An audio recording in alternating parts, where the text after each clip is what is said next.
नमस्कार. आज आपण 17व्या अध्यायातील 5व्या श्लोकापासून बघणार आहोत. 5व्या श्लोकापासून ते 17व्या श्लोकापर्यंत आज आपण संता घेणार आहोत. अशास्त्र विहितं घोरं अशास्त्र विहितं घोरं तप्यन्ते ये तपो जनाः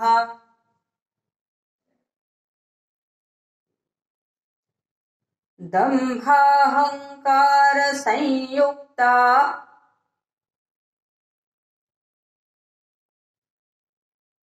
कामराग बलान्विताः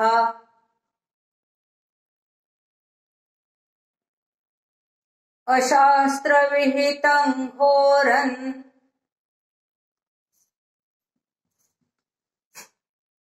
तप्यन्ते ये तपो जनाः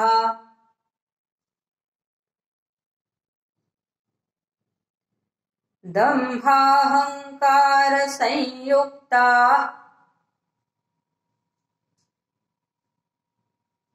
कामराग बलान्विताः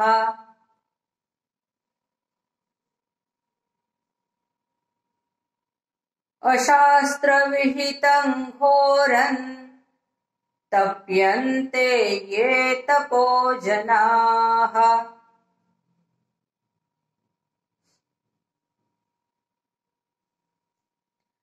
दम्भाहंकार संयुक्ता कामराग बलान्विताः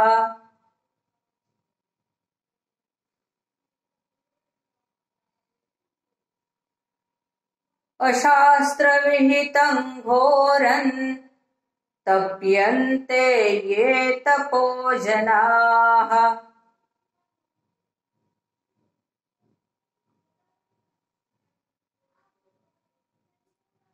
दम्भाहंकार संयुक्ता कामराग बलान्विताः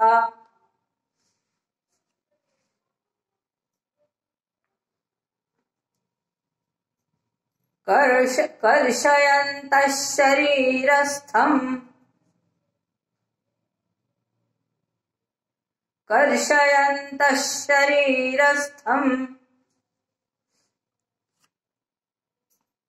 भूतग्राममचेतसः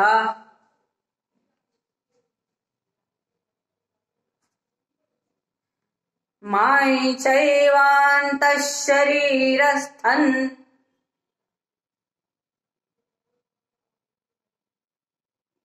पुढचा आपण चरण टप्पे पाडून म्हणूया.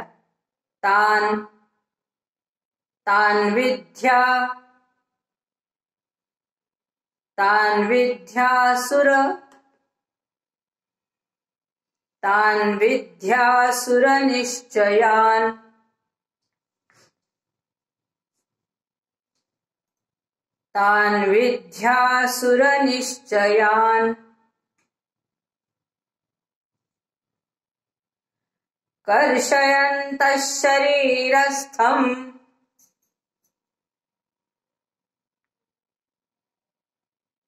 भूतग्राममचेतसः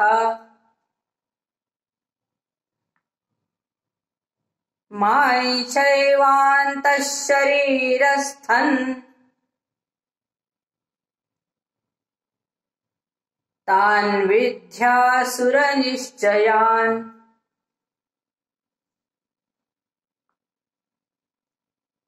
कर्षयन्तः शरीरस्थं भूतग्राममचेतसः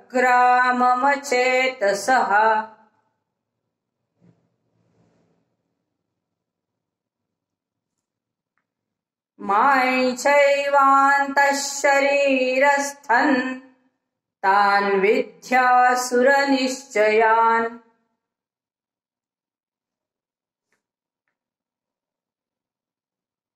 कर्षयन्तः शरीरस्थं भूतग्राममचेतसः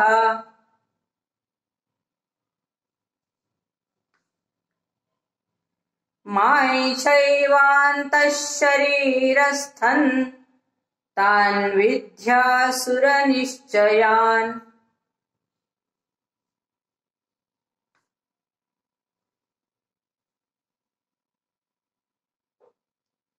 कर्षयन्तः शरीरस्थम् भूतग्राममचेतसः।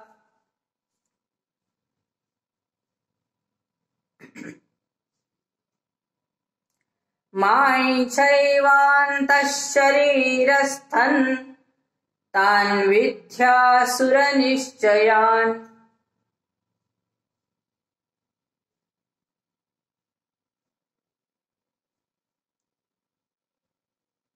आहारस्त्वपि सर्वस्य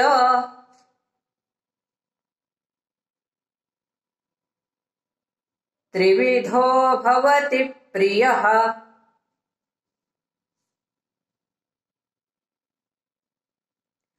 यज्ञस्तपस्तथा दानम्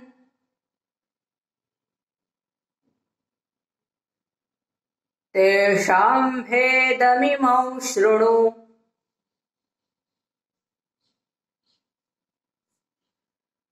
आहारस्त्वपि सर्वस्य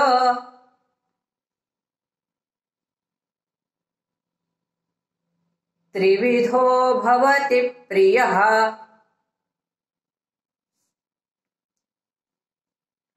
यज्ञस्तपस्तथा दानम्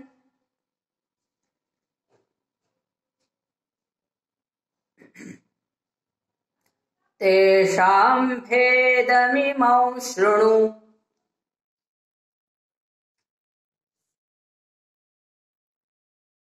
आहारस्त्वपि सर्वस्य त्रिविधो भवति प्रियः।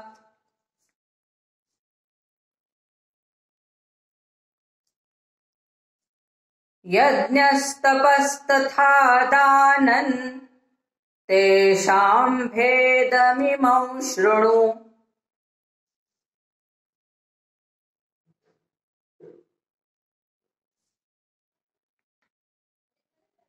आहारस्त्वपि सर्वस्य त्रिविधो भवति प्रियः।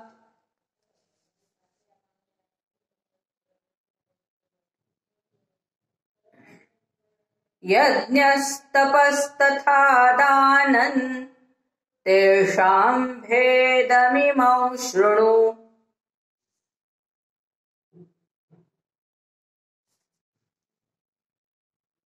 आयुः सत्त्वबलारोग्य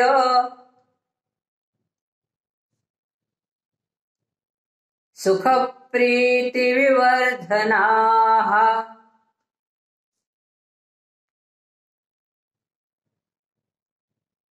रस्याः स्निग्धा स्थिरा हृद्या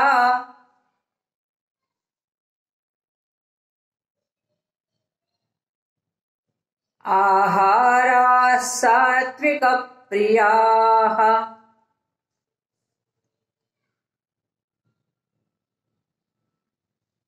आयुः सत्त्वबलारोग्य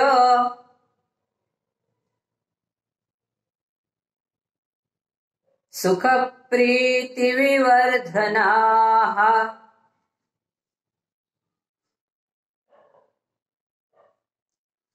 रस्याः स्निग्धा स्थिरा हृद्या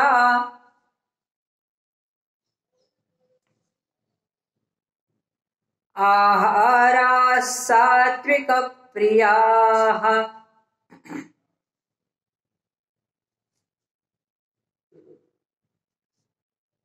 आयुः सत्त्वबलारोग्य सुखप्रीतिविवर्धनाः।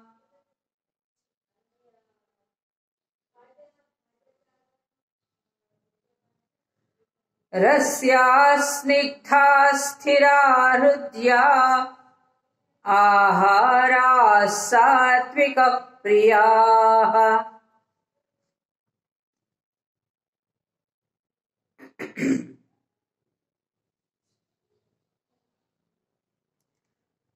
आयुः सत्त्वबलारोग्य सुखप्रीतिविवर्धनाः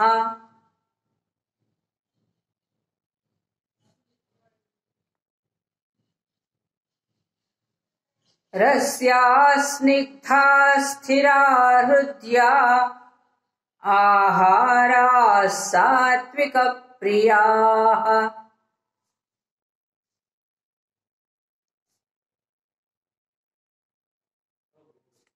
आयुः सत्त्वबलारोग्य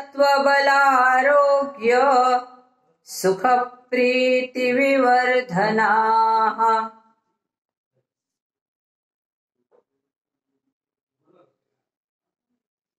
रस्याः स्निग्धाः स्थिरा हृद्या आहाराः सात्विकप्रियाः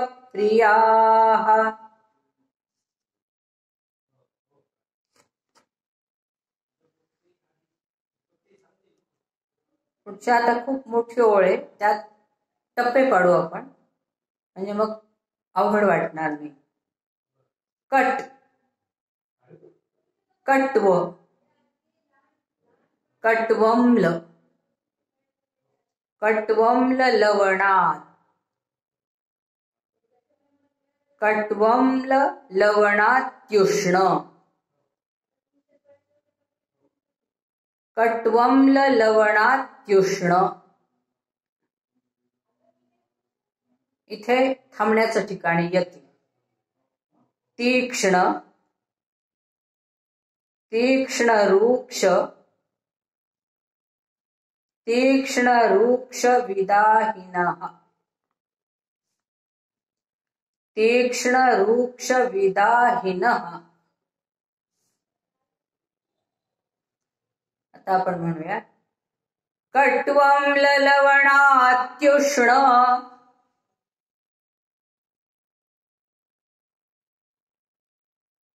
हे जे ट हलंत आहे ना, त्याच्या पुढचं व त्या ट ला जोडलेले जोडाक्षर आहे खरं ते, म्हणून कट्वम्ल लवणात्युष्ण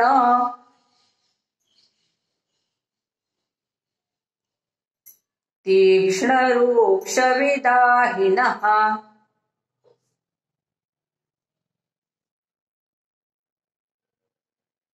आहारा राजसस्येष्टा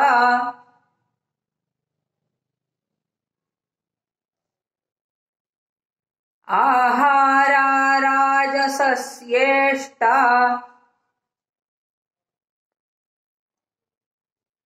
दुःखशोकामयप्रदाः.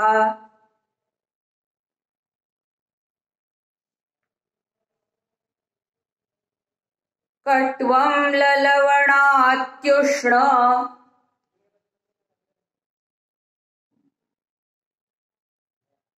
तीक्ष्ण रूक्ष विदाहिनः.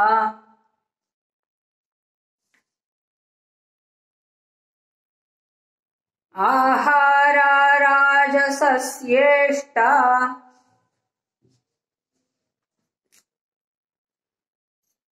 दुःखशोकामयप्रदाः.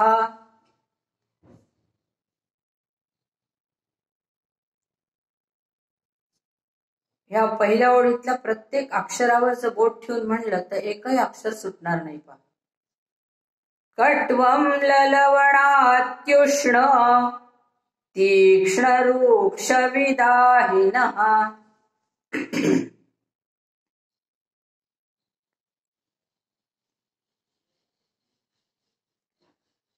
आहारा राजसस्येष्टा दुःखशोकामयप्रदाः.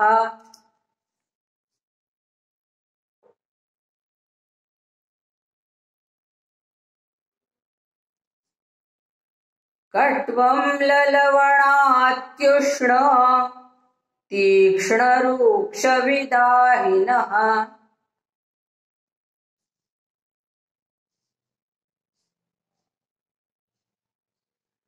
आहारा राजसस्येष्टा दुःखशोकामयप्रदाः.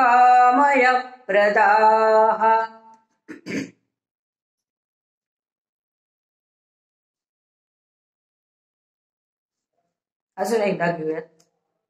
कट्वं ललवणात्युष्ण तीक्ष्णरूक्षविदाहिनः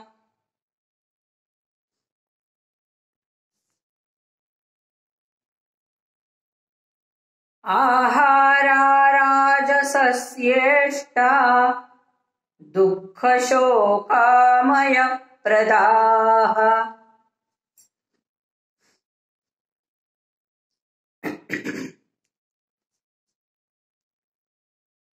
यातयामङ्गतरसम्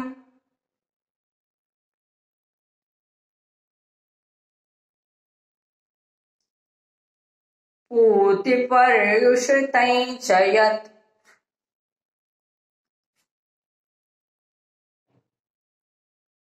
पू दीर्घ आहे ती ऱ्हस्व आहे. य वर रफारे आणि उकार पहिला आहे तो ऱ्हस्व आहे. षटकोनाचा श ऱ्हस्व आहे. त्या ऱ्हस्वाचे उच्चार बरोबर आले पाहिजेत. पूती पूती पर्युषितैः च यत्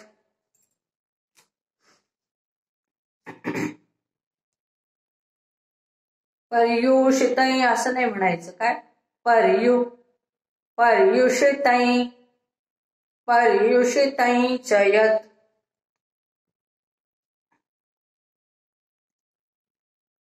पूति पर्युषितैः च यत्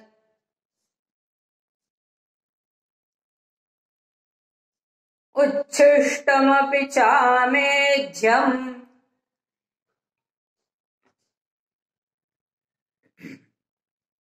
भोजनं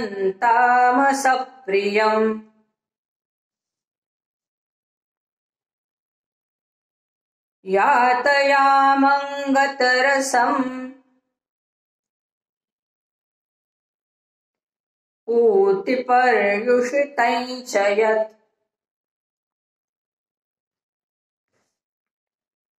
उच्छिष्टमपि चामेध्यम्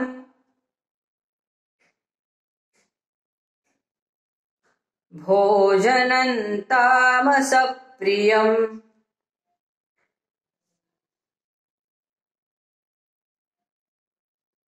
यातयामङ्गतरसम् पूतिपर्युषितैः च यत्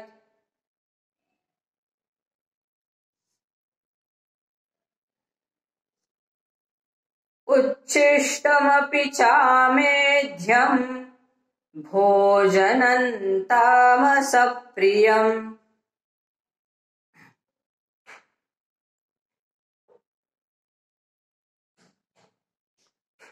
यातयामङ्गतरसम् पूतिपर्युषितैः च यत्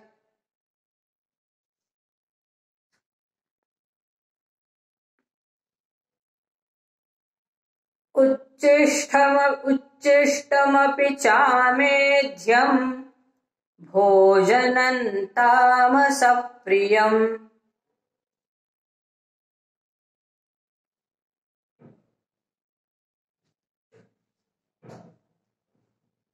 पुढच्या श्लोकातील पहिलं चरण आपण टप्पे पाडून म्हणूया. अफलाकांक्षी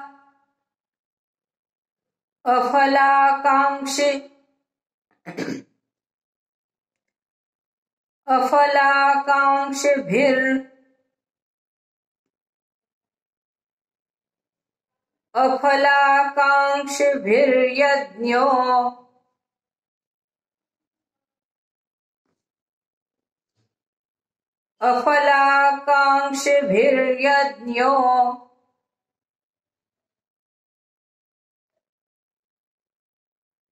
विधिदृष्टो य इज्यते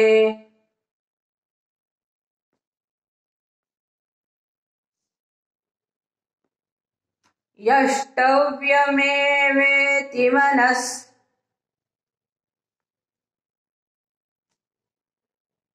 समाधाय स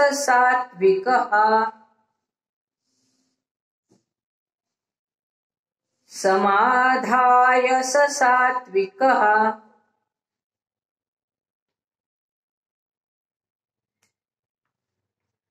अफलाकाङ्क्षिभिर्यज्ञो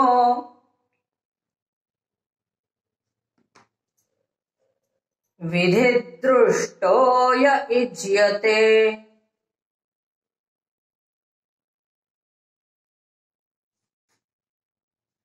यष्टव्यमेवेति मनः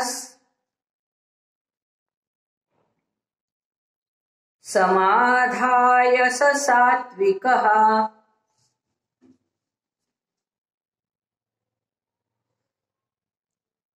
अफलाकाङ्क्षिभिर्यज्ञो विधिदृष्टो य युज्यते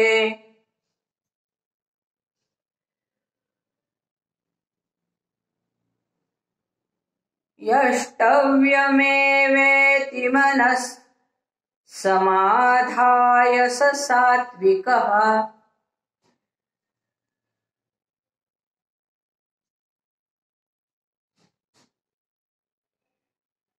अफलाकाङ्क्षिभिर्यज्ञो विधिदृष्टो य युज्यते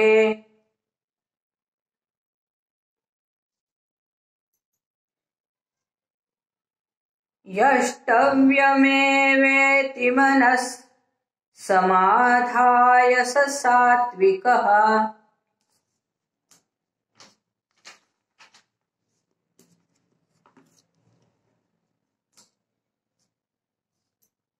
अभिसन्धाय तु फलम्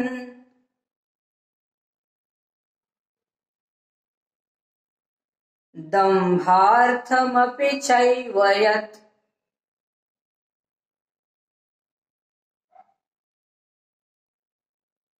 युज्यते भरतश्रेष्ठ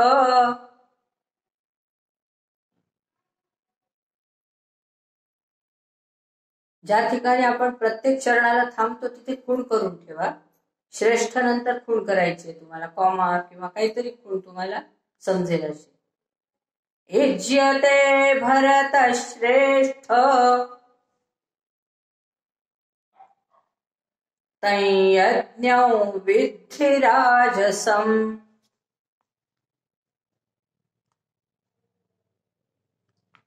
तञ्यज्ञौ विद्धि राजसम्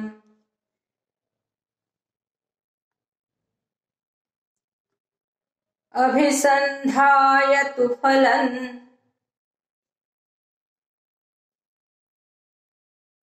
दम्भार्थमपि चैव यत्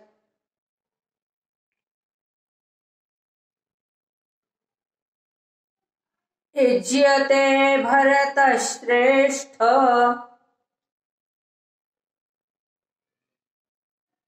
तञ्यज्ञौ विद्धि राजसम्.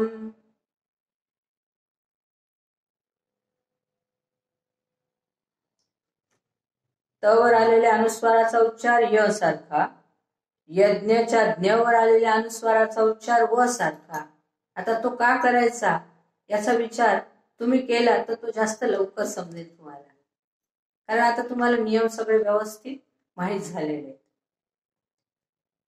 अभिसन्धाय तु फलम् दम्भार्थमपि चैव यत्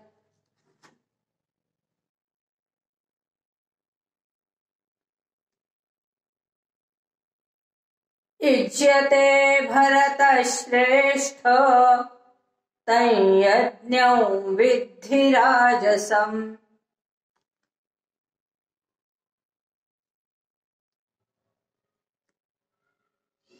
अभिसन्धाय तु फलम् दम्भार्थमपि चैव यत्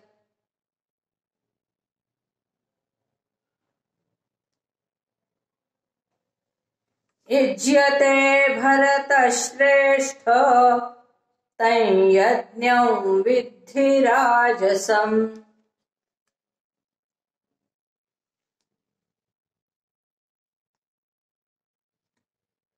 विधिहीनमसृष्टान्नम्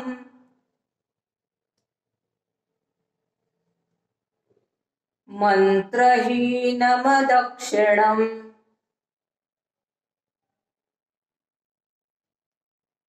श्रद्धाविरहितं यज्ञं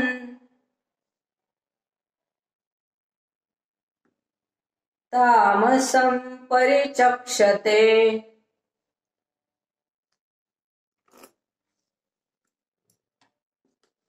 विधिहीनमसृष्टान्नं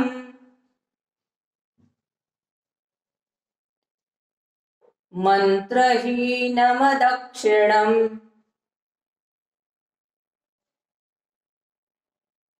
श्रद्धाविरहितं यज्ञं तामसं परिचक्षते।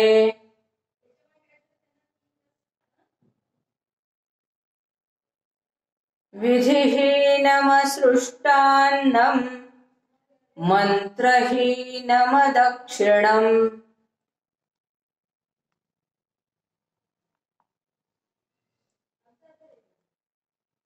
श्रद्धाविरहितं यज्ञं तामसं परिचक्षते।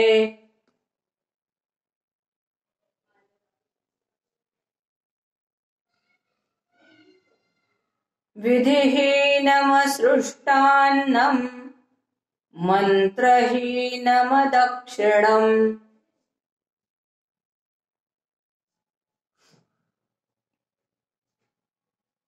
श्रद्धाविरहितं यज्ञं तामसं परिचक्षते।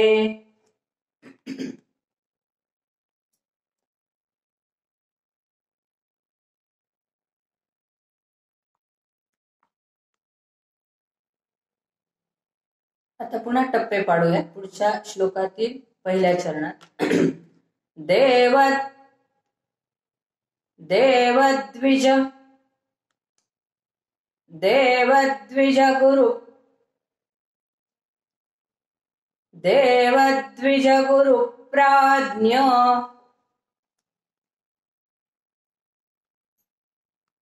देवद्विज गुरु प्राज्ञ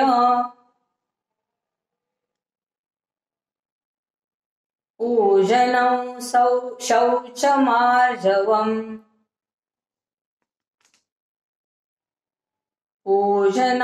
शौचमार्जवम्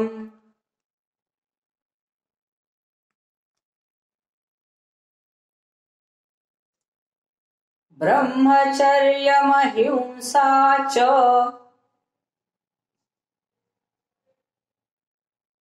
शारीरं तप उच्यते।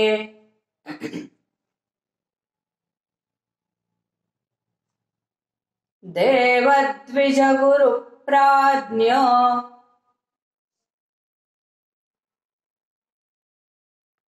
प्राज्ञेवर खूण करून ठेवा, थांबण्याचं ठिकाण। देवद्विज गुरु प्राज्ञ पूजनं शौचमार्जवम्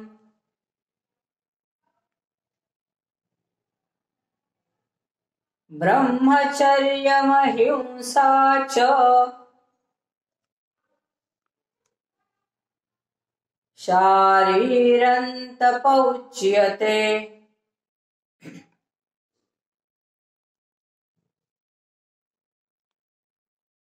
देवद्विज गुरु प्राज्ञ पूजनं शौचमार्जवम्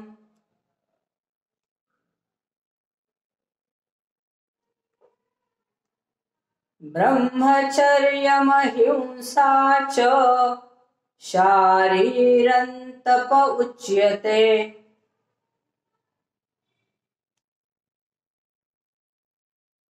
देवद्विज गुरु प्राज्ञ पूजनं शौचमार्जवम्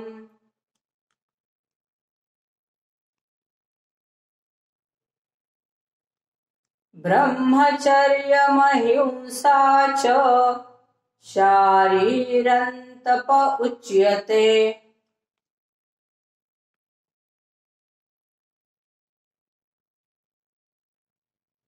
पुढच्या याच्यामध्ये बरेच अनुस्वार आले, त्याकडे नीट लक्ष द्या। अनुद्वेगकरं वाक्यं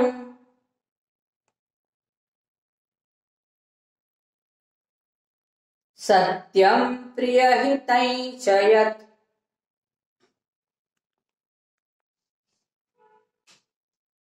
स्वाध्यायाभ्यसनै चैव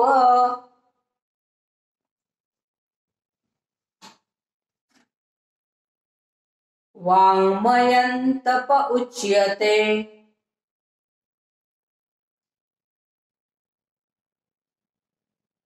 इथे हा जो वाच्या नंतर म आहे ते ड नाहीये, कोणी त्याला वाड्मयम म्हणतात, तर ते वाड्मयम नाहीये, ते काय आहे क ख ग घ म मधला म येतो. जर तुम्ही नीट लक्षपूर्वक पाहिला तर वाङ्मयं तप उच्यते, अनुद्वेगकरं वाक्यं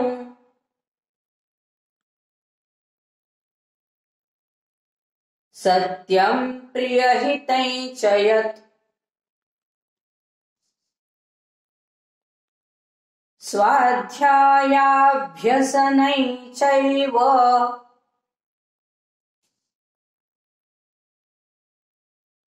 वाङ्मयं तप उच्यते।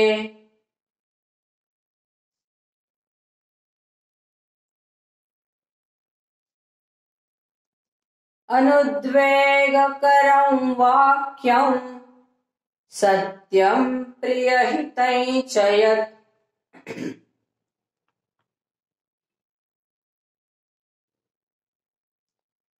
स्वाध्यायाभ्यसनै चैव वाङ्मयं तप उच्यते।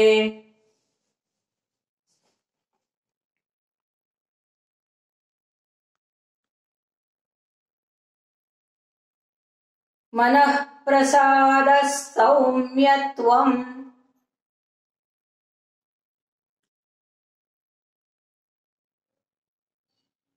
तर पुढचा टप्पे पाडून म्हणूयात, म्हणजे एखादे अक्षर सुटणार नाही. मौन, मौनमा, मौनमात्म,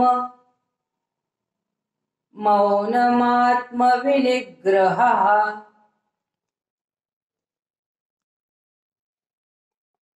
मौनमात्मविनिग्रहः,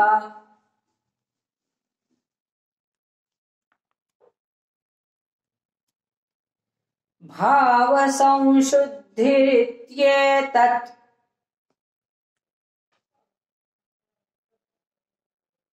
याचे टप्पे पाडू आपण.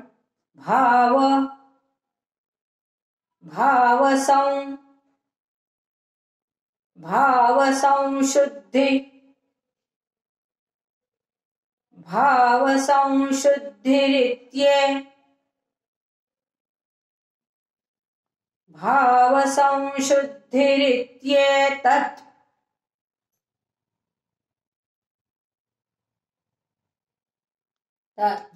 तला त जोडलेले त्यातला एक त मागील चरणात गेला, आता राहिलेला त पुढील चरणात. तपोमानसमुच्यते,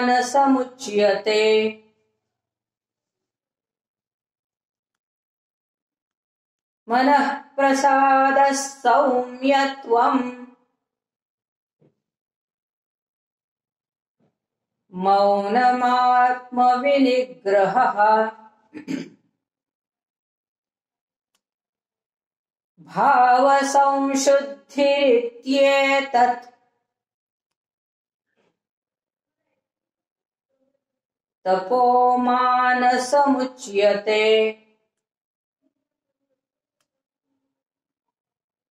मनः प्रसादः सौम्यत्वम्, मौनमात्मविनिग्रहः,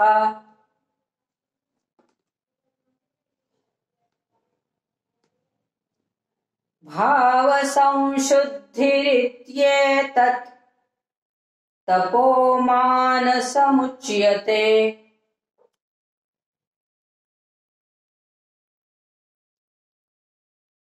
मनः प्रसादः सौम्यत्वम्, मौनमात्मविनिग्रहः,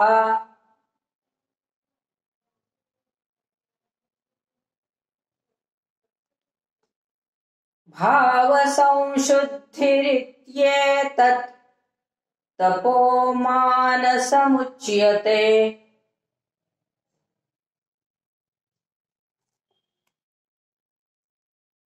श्रद्धया परया तप्तन्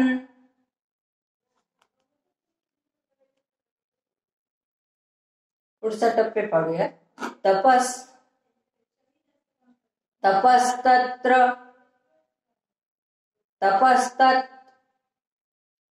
नाही तपस्तत् त्रलत जोडलेले त्याचा उच्चार आपण तपस्तत् त्रिविधं नरैः तपस्तत् त्रिविधं नरैः अफलाकांक्षिभिर्युक्तैः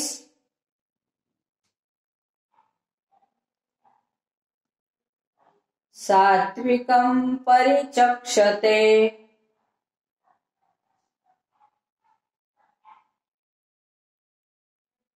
श्रद्धया परया तप्तन्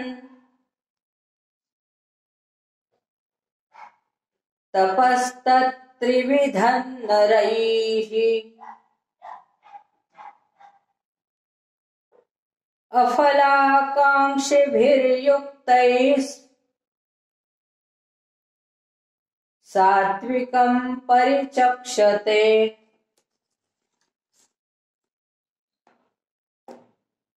श्रद्धया परया तप्तन् तपस्तत्त्रिविधं नरैः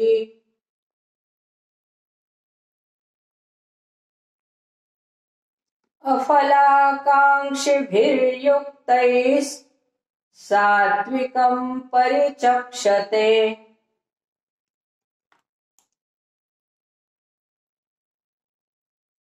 सत्कारमानपूजार्थं तपोदम्भेन चैव यत् क्रियते तदिह प्रोक्तं राजसैचलमध्रुवम्। सत्कारमानपूजार्थं तपोदम्भेन चैव यत् क्रियते तदिह प्रोक्तं राजसैचलमध्रुवम्।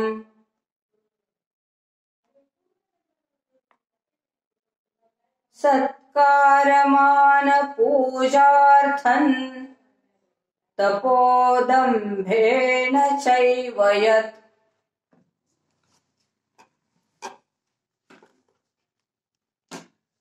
क्रियते तदिह प्रोक्तं राजसैचलमध्रुवम्।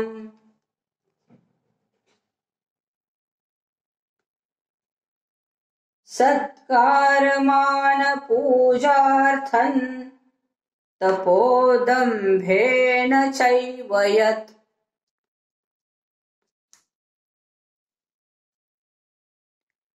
क्रियते तदिह प्रोक्तं राजसैचलमध्रुवम्।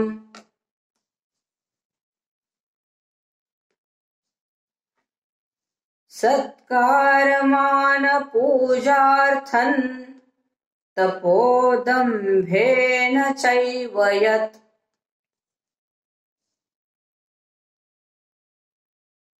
क्रियते तदिह प्रोक्तं राजसैचलमध्रुवम्।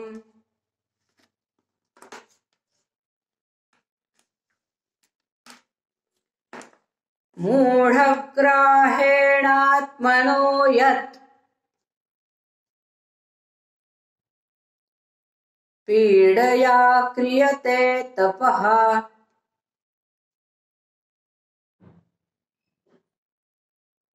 आता पुढचे टप्पे पाडू म्हणूया. परस्योत्सादनार्थं वा तत्तामसमुदाहृतम् मूढग्राहेणात्मनो यत् पीडया क्रियते तपः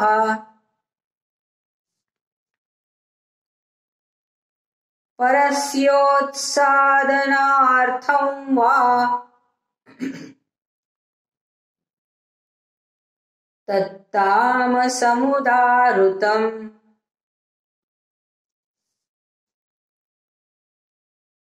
मूढग्राहेणात्मनो यत् पीडया क्रियते तपः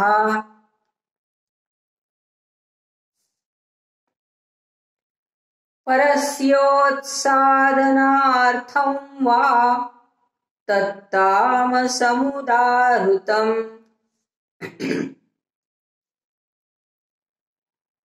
मूढग्राहेणात्मनो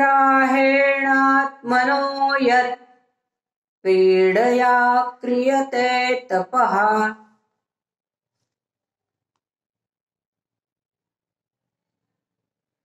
परस्योत्सादनार्थं वा तत्तामसमुदाहृतम्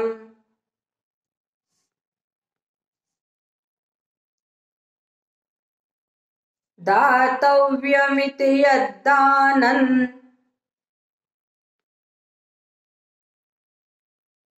दीयते नुपकारिणे देशे काले च पात्रे च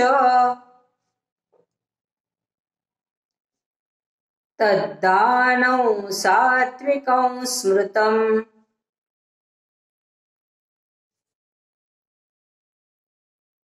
दातव्यमिति